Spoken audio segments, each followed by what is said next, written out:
Michael Knowles asks, what we need to know is what do we stand for?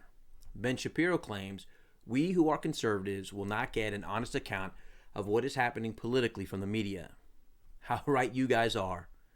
What may surprise your followers, though, is just how culpable y'all are in the failure of honest reporting on the conservative identity. Challenging the conservative commentators on what true conservative actions look like is the focus of this episode of The First Branch.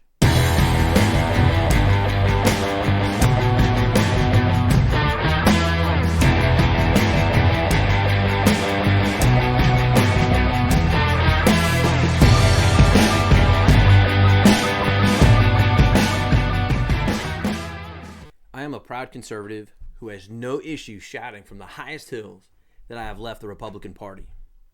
In doing so, I've been called a sellout wannabe liberal who lacks real courage. I'm not going to respond to these insults by just shouting insults back at those who shouted them at me. That's not civil discourse, and that's a temper tantrum. I'm going to take the time to shine some light on the real activities of Republican leadership. Notice I didn't say conservative leadership. That's in Washington, and why I have come to the conclusion there are no conservatives in Congress today.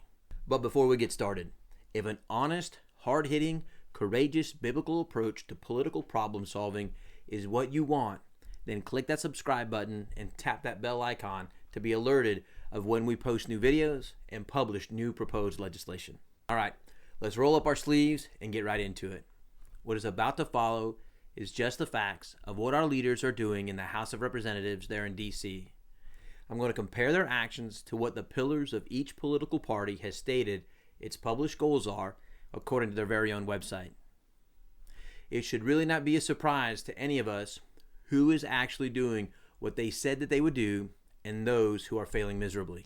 The stated goals of the Republican Party are as follows. Number 1, restoring the American dream. Number 2, a rebirth of a constitutional government. 3, America's natural resources. 4, energy and the environment. The 5th, government reform. 6, great American families, education, healthcare, and criminal justice. And rounding out their top 7, an American resurgence. These are the stated pillars of the Republican Party as published by the Republican Party leadership. Now here are the stated goals of their colleagues from the left side of the aisle. Number 1, protecting Americans and recovering from the COVID-19 pandemic. Number 2, building a stronger, fairer economy. Number 3, achieving universal, affordable, quality health care. Number 4, protecting communities and building trust by reforming our criminal justice system. Number 5, healing the soul of America. Number 6, combating the climate crisis and pursuing environmental justice. 7, restoring and strengthening our democracy. Number 8, creating a 21st century immigration system. Number 9, providing a world-class education system in every zip code. And rounding out their top 10, renewing American leadership. The 117th Congress has been in session since the first week of January. And at the time of the production of this video, there's been 2,466 bills presented. Republicans have sponsored 1,501. The Dems sponsored 962, with the remaining being sponsored by independent representatives. Now let's take a look at the most recent top 50 bills and see who is actually behaving in accordance with what they say their stated goals are. I'm simply going to take the bills sponsored and align them with their party's stated goals. And since I'm a conservative, let's start with the Republicans. All right, here are their stated goals again. In each category, I have placed their sponsored bills under the corresponding topic. As you look at this list, I want you to remember that they have sponsored over 1,500 proposed pieces of legislation. Of those over 1,500 bills, I had to really stretch the truth to get these 4 bills that you see here to even fit into any one of their stated categories. As you look at this list, I want to remind the viewers that conservative commentators like to extol us on the fact that they are the beacons of Judeo-Christian values here in America.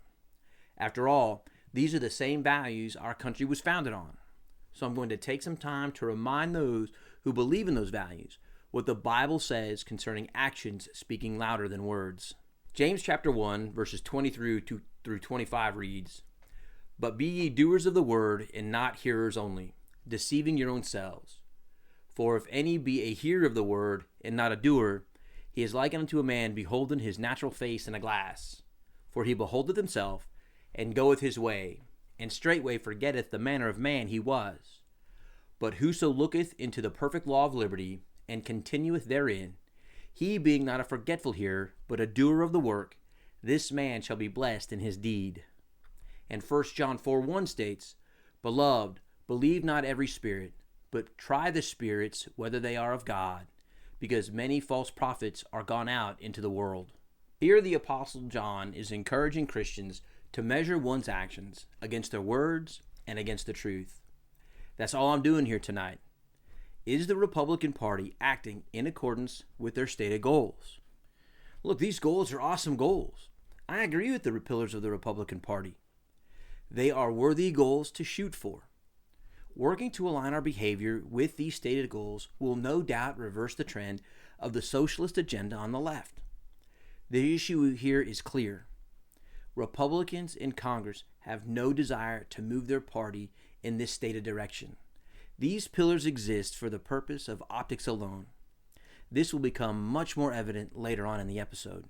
Even the 4 laws that do somewhat align with these pillars of the Republican ideals don't set the conditions to actually reverse the trends of the efforts of leftist politics. H.R. 997 is about as conservative a law that could be presented in the House today. The issue here is the 14th Amendment. It still is the law of the land, and it grants power to the federal government to determine who has the right to enter our borders and become an American citizen. This right was originally granted to the individual states. For those Republicans that disagree with this statement, please go get your birth certificate and tell me what's written on it. I bet it has the name of the state in which you were born and is not a federal birth certificate, huh? Physical, modern evidence of constitutional original intent. So simply restating what is said in Article 1, Section 8 of the Constitution without removing the federal power of the 14th Amendment does nothing to reverse the trend of big government power over its citizens. This is wasted effort. I know I've made a lot of Republicans mad at me right now, but not to worry. It's about to get a lot worse. Now let's take a look again at the Dems' top 10 now and see if their actions align with their beliefs. Of the top 50 bills presented in the House recently, 30 of the Dems' bills align with at least one of their stated objectives for governance, with 5 of those bills fitting into multiple categories. And when it comes to gun control, holy cow, they have 5 bills before Congress right now to impose more restrictions on the Second Amendment. Has anyone even heard of this from those wonderful, articulate, and well-groomed conservative political commentators? Absolutely not. I'm just going to show y'all some screenshots of what these conservative commentators have been doing in order to reverse the trend of liberal political legislation. Keep in mind, this is from their own channels. That's clear by the titles of each of their videos. These public figures do nothing to reverse the trend of the leftist agenda in America. All they do is point to the failures of the left. And as we've just discovered, the left isn't failing. They're doing exactly what they set out to do. So while Republicans focus on optics, the left's energy is in the exact place it needs to be, getting laws passed to support their agenda. They are the ones who are actually successful. The evidence is clear. The actions of Republican lawmakers proves it.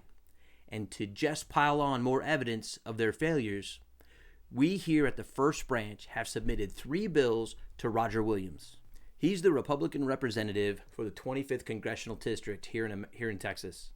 He is our representative. After reaching out to him on 5 separate occasions and even attending a virtual town hall meeting, he has failed to reach back to us on those proposed pieces of legislation. And what are those bills that we submitted? Well, here they are, and here's where they align with the Republican Party's pillars. The proposed amendments on limiting congresspersons' salaries that we sent were seeking to end corruption. They align with the rebirth of a constitutional government and government reform. While the Affordable Health Care Premium Act and the Right to Life Bill align with the Great American Families, education, healthcare, and criminal justice. In less than 60 days of our existence, we here at the First Branch have done more to try to reverse the trends of the liberal takeover by publishing real proposed legislation. We have reached out to our Republican lawmakers only to be dismissed and not taken seriously. We can't do it alone, America. We need your help. We've reached out to the Daily Wire. We've reached out to Liz Wheeler. And as you've just seen, we've even reached out to our own lawmakers.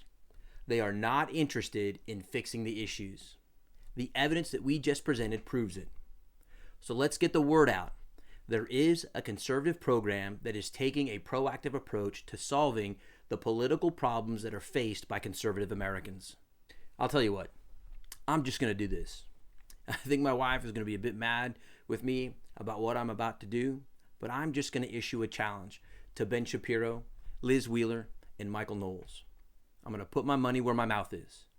I'm offering each of you $10,000 to come on this show to discuss the issues with the Republican Party, how to solve them, and set the conditions to reverse the trends of the socialist agenda of leftist politics, with the specific goal of producing legislation that we can make available to our listeners so they can then contact their representatives. Not only will I pay the 10 grand, I'll pay for your food and your travel as well as your lodging while you're here. I also happen to be a private pilot with an instrument rating. So I'll also fly you in my Piper Cherokee 6 to Fredericksburg, Texas to eat at one of our awesome fly-in restaurants in support of local businesses. Completely paid for by yours truly. This is not a joke. Our studio is here in Killeen, Texas. As a veteran, I have access to Fort Hood and can give you a wonderful tour of the great place. There's a lot to do here in Central Texas, so you won't be bored while you stay here. Do any of you three have the courage to look within yourselves and do the work necessary to bring about real change in our government and inspire our viewers and our listeners to take a more proactive role in our government? I'm not playing here. I have fought too hard for my country over the past 25 years. 4 of those years in the United States Navy and the rest in the U.S. Army. I am willing to put in the work. Are y'all? So to the fans of this channel, if you are also fans of the commentators that I spoke of earlier, please forward this episode to them. I'm willing to focus my energy on truly solving these problems. As always, I look forward to reading your comments below. And if this episode made you angry, made you happy, or even if you felt like you wasted your time, I would certainly appreciate you clicking that subscribe button, tapping that bell icon, and liking this episode. Thank you again for carving out time from your busy lives to take an active role in how our country is governed. Have a great weekend, America, and God bless.